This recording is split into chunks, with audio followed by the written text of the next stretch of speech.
As far as state technology budgets are going, they are actually increasing pretty much every year, but it's obviously very hard to measure because some of the IT funding is within particular agencies, say the state police or the Department of Transportation, and at other times it's a very obvious line item for the CIO and his or her operation.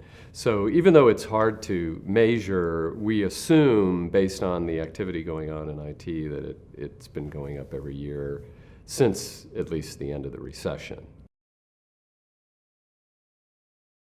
Well, the state budget officers are obviously worried about the fact that we've been in a real tight budget situation since the recession.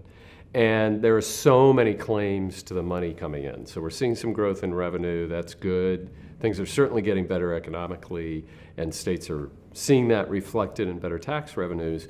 But the expenses for healthcare, prisons, K through 12, higher ed, all those things that state government does are going up even higher than the amount of new funds coming in. As a result, we expect that budgets are going to be tight for a long time. So when we look at information technology as finance and budget officers, what we want to see is IT be a really critical tool to trying to increase efficiencies and provide better results, better customer service at the state level, but at the same time, over time, save money and perhaps help to automate processes, maybe end duplication, create consolidation, that type of thing.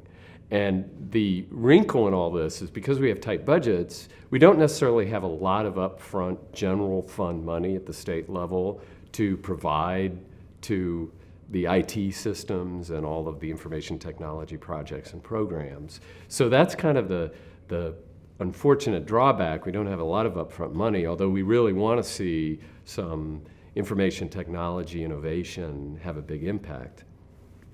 So I would say that what finance and budget officers are really looking at is, are there alternative ways to finance information technology through savings that may occur, or are there alternative ways through some types of fees, or whatever the case may be.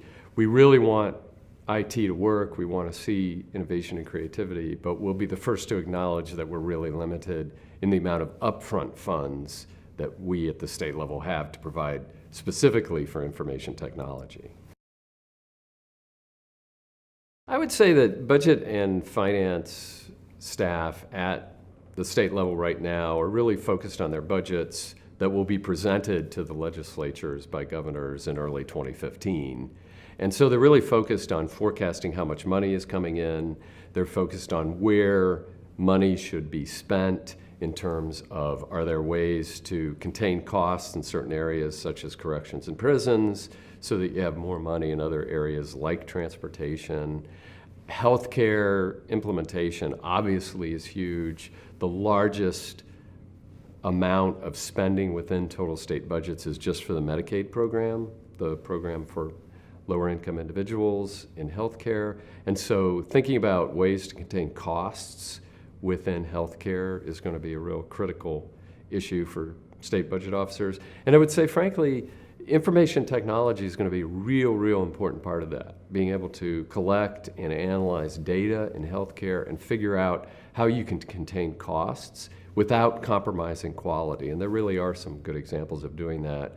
But the use of predictive analytics, the use of data, and information technology to do that is going to be really important. And I would say the final thing that budget officers over the next 6 months are worried about is what will occur at the federal level. Obviously, what happens at the federal level has a big impact on states. 1/3 of all monies that states receive and spend is from the federal government. So if the feds do anything in terms of another shutdown, or if the debt ceiling fight that may occur in the early part of 15 creates some disruption and delay in certain federal funds, you could see some problems. So even though we don't expect that to happen, it's in the back of our mind that because we've had these issues with the federal government in the last few years, we're worried it could happen again.